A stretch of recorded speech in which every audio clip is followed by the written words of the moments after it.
How to download songs from SoundCloud. Open the SoundCloud application. Make sure you're logged into your account. If you want to download the songs, you'll need to upgrade your account. Make sure you've subscribed to SoundCloud Go or SoundCloud Go Plus. After that, you should be able to download the songs from SoundCloud. Also, downloading the songs will be prohibited or allowed by the artists themselves. It depends upon their permission.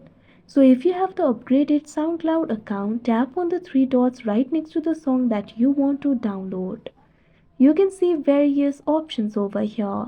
Find the option for download and tap on it. Unfortunately for the unsubscribed users, you'll not be able to find this option. But if you have the upgraded account, the song will be downloaded. Like this, you'll be able to download songs on SoundCloud. That's it for this video. Thank you for watching.